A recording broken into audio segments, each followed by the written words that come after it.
So let me ask you. See, we have been talking about so many different things. Okay. Yeah. What advice would you have for young Africans? You know, because see, I want them and you want them to add value to their environment, their society. Okay. Mm-hmm. So many of them will say, I don't have the money, I don't have this, I don't have that, I don't have this. But yes, irrespective of the difficulties in their situations, they can still add value. Mm-hmm. So what would you advise? Two pieces of advice for every young African. Number one, nobody's coming to save us. Oh, we have to take our destiny in our hands. If we are waiting for somebody somewhere, remember when I said the age of the average African is 19, the average African leader is 63. Yeah. Okay. So okay. our the truth is that our leaders are not thinking about us. Okay. There's nobody who is making decisions somewhere with you in mind. Yeah, exactly. You're on your own. Oh, I should use that word. So we are on our own. Let me use the word we are on our own. Yeah. And so what we need to do is to create opportunities for ourselves. Okay. Collaborate among ourselves. Okay. And decide that we're going to make things work. Okay.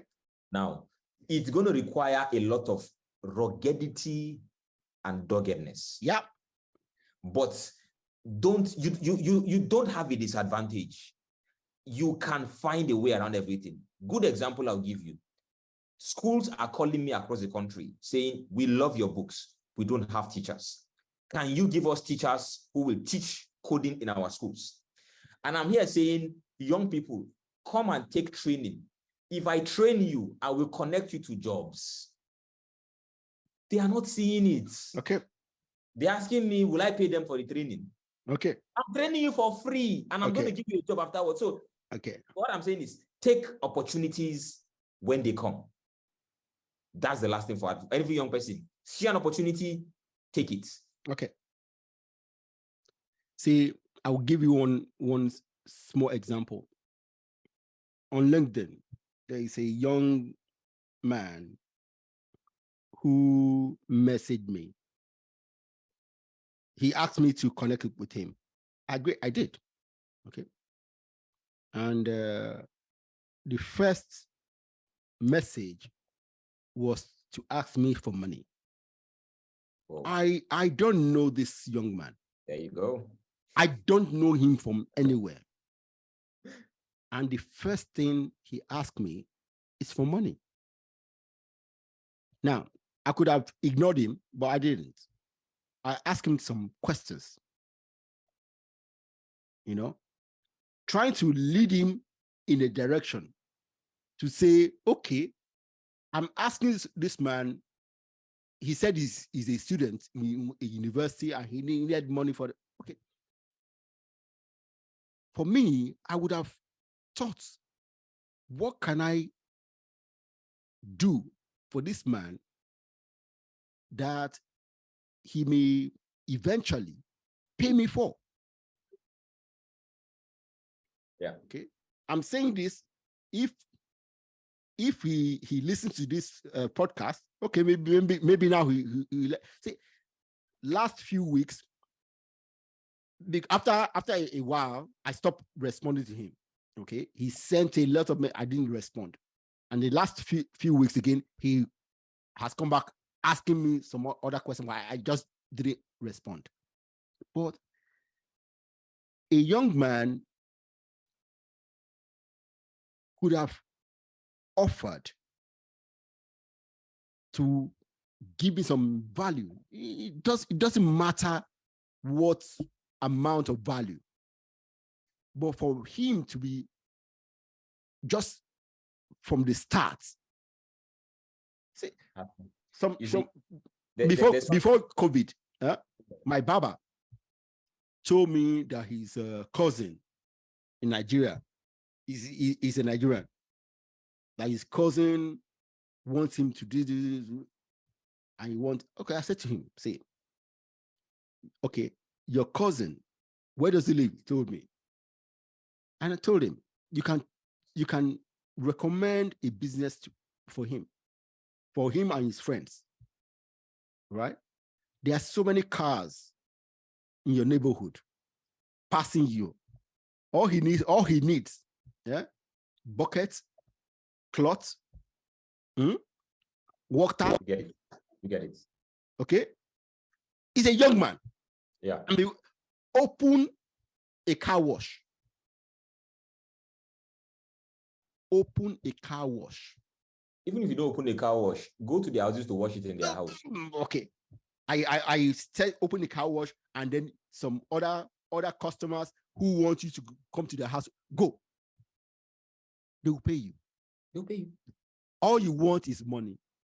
They will pay you. You collect your money during daytime. If you want to flex to your girlfriends, in the evening, you wear fine clothes and you flex.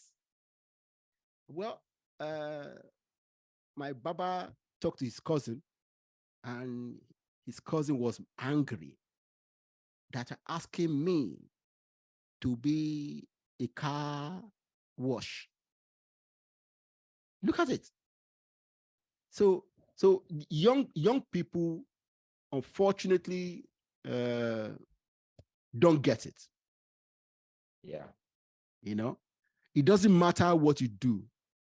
Yeah. If you do things that add value to people's lives, they will pay you for it. You see, maybe I should make this illustration and probably end with this. There's something they say, garbage in, garbage out. Yes. Now, that same concept of garbage in, garbage out, meaning if you put in garbage, you get out garbage. You can flip it and say value in, value out. Yeah. Putting value in a place, you get value in a place. Exactly. Now, you can also invert it and say, when there's no value that you put in, you can't get a value out. And that also functions with us as human beings. I think that a lot of young people, when you tell them create value, provide value, they don't have any value to give out, because many of them have never invested in themselves. Value themselves. Yeah. You can't expect to give out what you have never put in. And which is why I tell people, I mean, sometimes we're in this same city of Uyo, some people are coming to you. I mean, people on the likes of Ibukun and Woshika are coming to town, and they are in the hall, maybe it's 10,000 naira to get a seat in the hall. I tell them, guys, let's go and say, well, 2 hours meeting, 10,000 naira. What are we going to hear? And I'm like, this is why you will remain where you are. As simple as Bible, I have my staff. My library is quite big too. I mean, behind me, all around me, there are books. I give my staff books to read. But there are some of them I give a book to read, and I tell them, you have 2 weeks to return my book. Yeah. In 2 weeks, you don't return it, I just stop giving you books. I just tell them, this one is not ready to grow. Give it 6 months. Those that came in together with them, who have been reading, the exponential movement is just because suddenly they are thinking, when I'm making some illustrations, they can relate. Yeah. Because they are now reading things. So I think another thing young people should do is learn to invest in yourself. Yeah. It is that investment in yourself that will make you see opportunities. They say every problem is an opportunity. Yeah. Right? Show me one continent that has more problems than Africa. No, none. That should tell you that there's no place with that many opportunities. Exactly. Yeah. Exactly. There are opportunities on every street, every house, everywhere. There are opportunities. Yeah. I mean, I have more business ideas than I have the capacity to execute. I have a folder on my laptop, just business ideas. I just see a problem. Sometimes I even go as far as doing research it, find the suppliers, find everything, biogas, tire recycling, business ideas in my computer that I cannot. In Nigeria, when you change your tire, you leave it to the organizer. Yeah.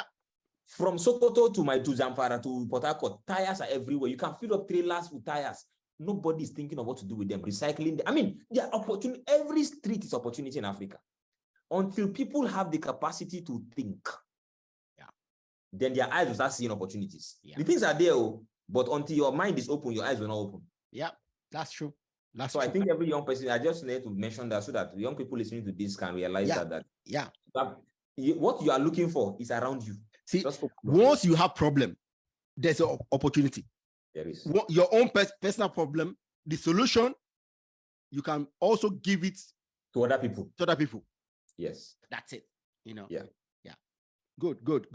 So, David, I've been very, very happy to talk to you. My pleasure. See, the kind of work you're doing is innovative.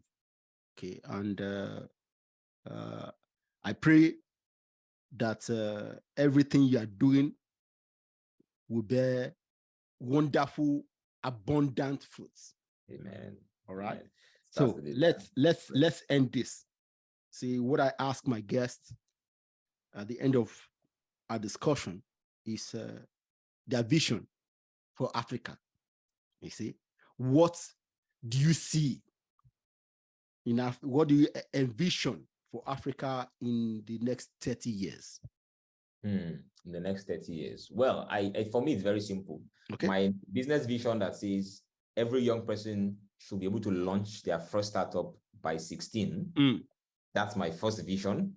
What I see that becoming is that young people are able to convert opportunities around them to a point where I see Africa becoming the Wakanda that we watch in movies. Yeah. That's the picture I see. That is what I see. Where young people everywhere, small innovations are just springing up from corners everywhere. Everywhere. We have all the raw materials are here. All the natural resources are here. Everything is here.